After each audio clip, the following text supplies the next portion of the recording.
What you're looking at is considered the most densely populated place that ever existed.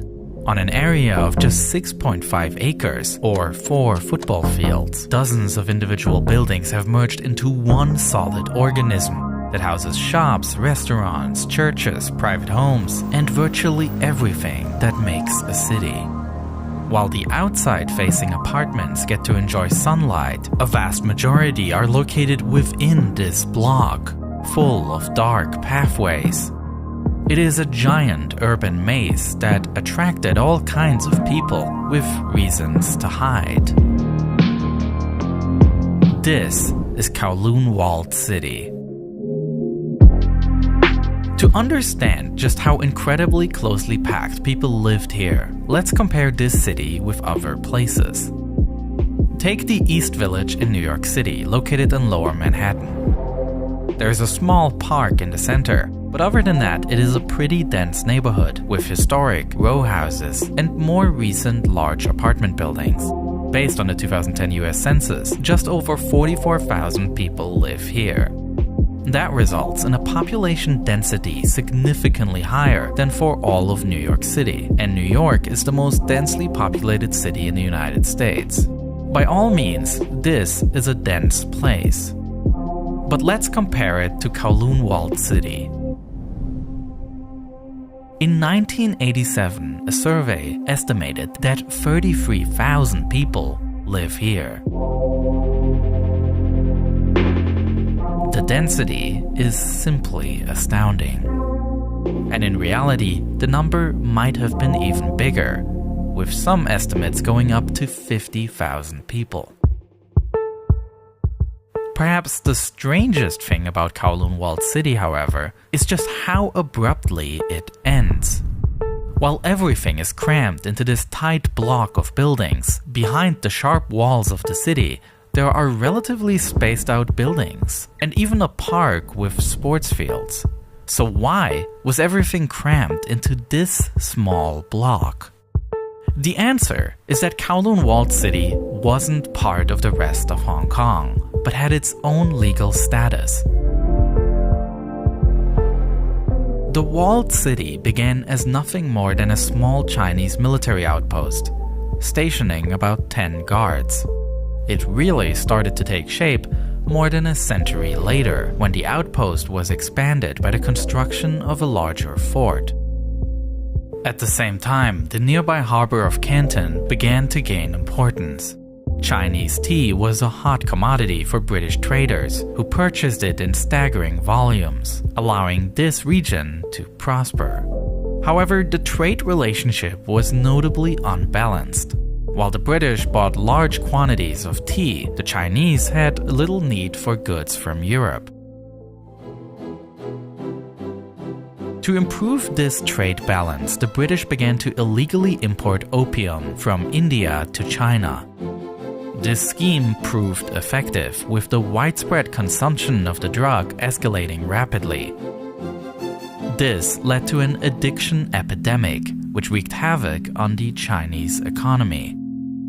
Recognizing this crisis, the imperial government took decisive action to halt the opium trade, but this move led to a heated conflict, which would later be known as the First Opium War between Great Britain and the Chinese Empire. Britain won the war and subsequently occupied Hong Kong in 1841. The walled city was not affected, as it was located on the island nearby, and as a result of this loss, the Chinese Empire decided to reinforce the fort in Kowloon by building large walls around it, giving the area its lasting name, Kowloon Walled City. At the heart of this fortress, they built a yamen, which is the main office from which this outpost is administered.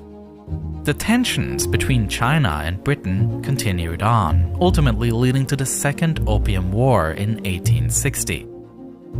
As a result, the Kowloon Peninsula too fell into British hands. And the final boundary negotiation took place in 1898, resulting in a 99-year lease of the new territories to Britain. This is, in short, the story of how Hong Kong became a British colony as it is commonly known. But what is often overlooked is that the convention included one specific exception: the Kowloon Walled City, which is located inside the New Territories, a Chinese enclave in the middle of British Hong Kong. As time moved on, both the Chinese and the British administrations showed a lack of interest in the walled city, leaving it to its own fate. The desolate barracks soon became makeshift homes for squatters seeking refuge. And recognizing the need for community structures, a Protestant church seized the opportunity to establish a senior home within the historic Yamen. But the peaceful existence of this enclave was shattered in 1937, when war erupted between Japan and China. The full-scale invasion initiated by Japan emerged as the central conflict in the Pacific throughout World War II. And by 1942, Japan had taken control of vast swaths of northern China, as well as holding various coastal exclaves, one of them being Hong Kong, which they utilized as a strategic military base. The Japanese expanded the local Kai-tak airport, and to do so they needed building materials. Therefore, they tore down the walls of Kowloon Walled City, which was located right near the airport. The end of the Second World War saw Hong Kong revert to British control. Simultaneously, the newly founded People's Republic of China in 1949 reasserted its right over the Kowloon Walled City. Practically, however, neither the Chinese nor the British took control of this area. And with a massive wave of refugees in the wake of the Chinese Civil War, the need for cheap living space in Hong Kong was immense. And so, in the decades that followed, a maze of buildings grew ever higher and denser. Single houses became multi-story buildings, became 14-story skyscrapers.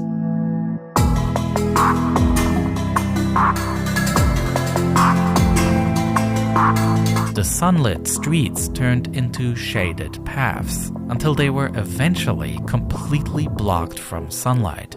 Within the confines of the walled city, the laws of Hong Kong were not enforced.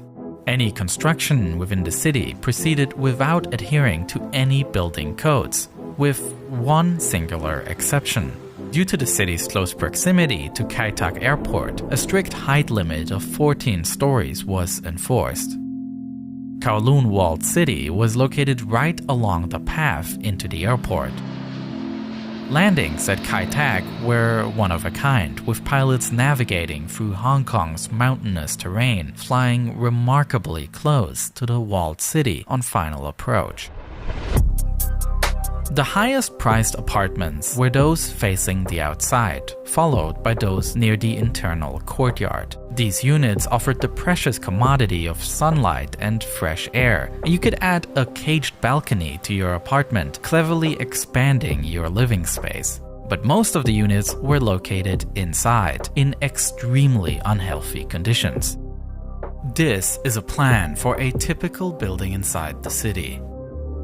With no windows, people here were completely dependent on electric light. There also was no waste management in place, which led to catastrophic air quality. Frequently, rubbish was simply disposed on one of the city's rooftops, or thrown into one of the shafts between buildings.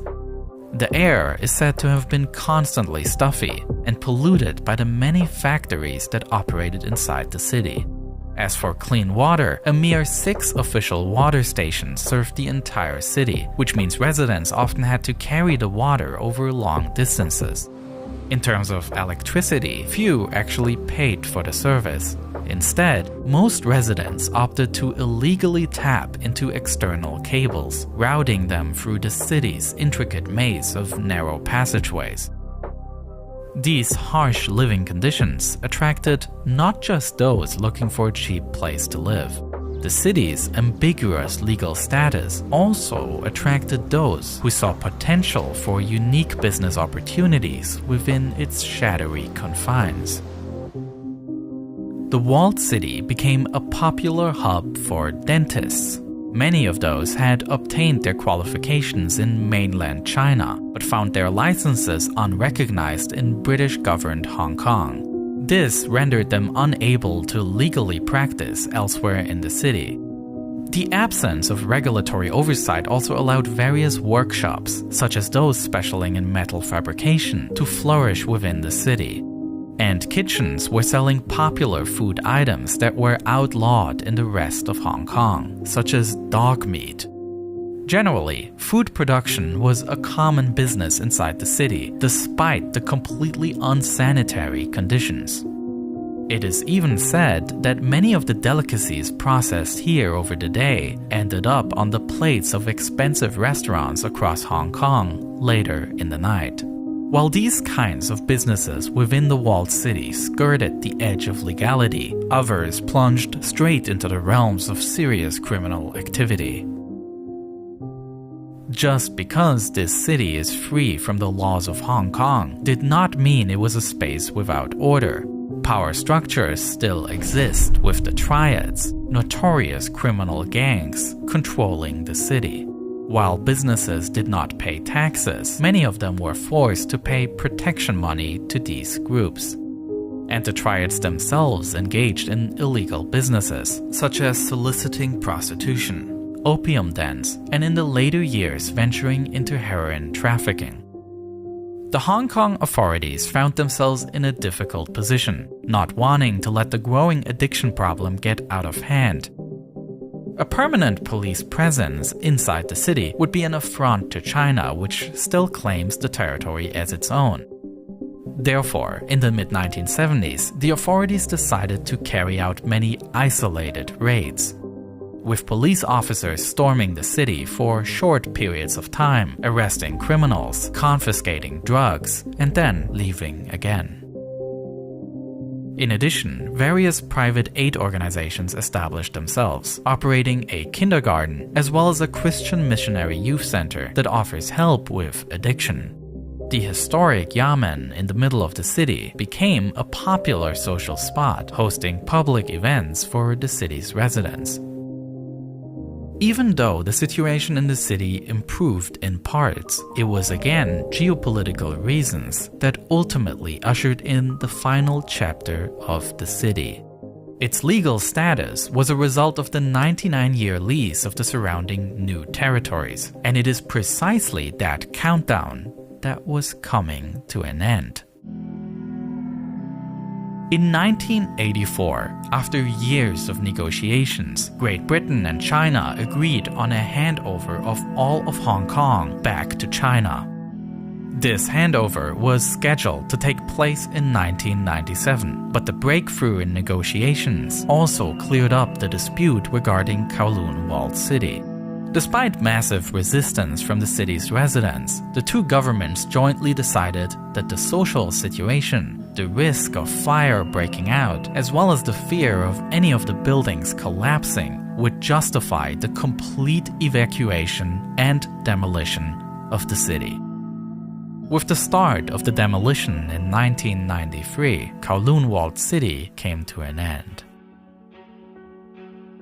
But as the city fades into memory, two diametrically opposed ideas of its existence emerge. The dystopian image of the city inspired a large number of fictional depictions in film and art, often showcasing Kowloon Walled City as a futuristic hotbed of crime and corruption. As such, the city inspired tons of dystopian fantasies. However, what gets lost here is that this city was also a vibrant, tightly knit community. As chaotic as the city may appear from the outside, there was actually a lot of order. And the notion of complete chaos is simply wrong. You could send a letter to someone living inside the city, and despite the apparent chaos, it would get delivered just fine. People came here with nothing. They then raised children, established businesses, and then had to self-organize those aspects of city life that the lack of government had left out. To many, Kowloon Walled City is a symbol of Hong Kong, showing that hardworking people were able to create community even despite harsh conditions. Today, on the side of the walled city, there is a park where remains of the historical city can be found in several places, such as the historic Yamen building still standing, as well as a small model remembering the urban monolith that once stood here. It's easy to vilify, and it's just as easy to romanticize a place like this. Ultimately, the answer might lie somewhere in the middle.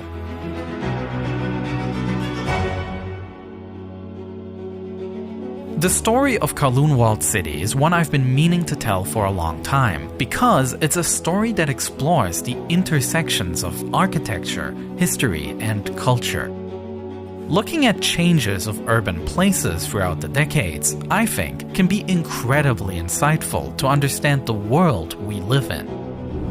One of my favorite videos I did that explores exactly these intersections is my video about the construction of the original Twin Towers, in which I explain how these buildings completely changed how skyscrapers are built.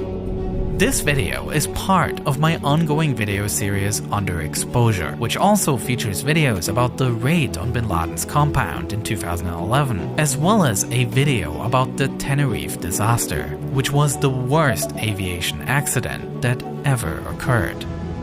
These are videos that are not made for the YouTube algorithm. Instead, this series is made for the big screen. A series where I fully, creatively tell stories just how I want to. And the reason all this is possible is because me and a bunch of creators have gotten together to build our very own streaming site, and it's called Nebula. The idea is simple. Since Nebula is not an ad-driven platform like YouTube, but a subscription model, we get to create higher-budget productions. Some of my favorite shows across the board are on Nebula. They're entertaining, but since we mostly are educational creators, there's also just so much to learn at the same time. And I am immensely proud of what my original series has become. So go to nebula.tv/neo and make sure you use that link so that you get 40% off on an annual plan. All my exclusive videos are up there, so thanks for the support and thanks so much for watching this video.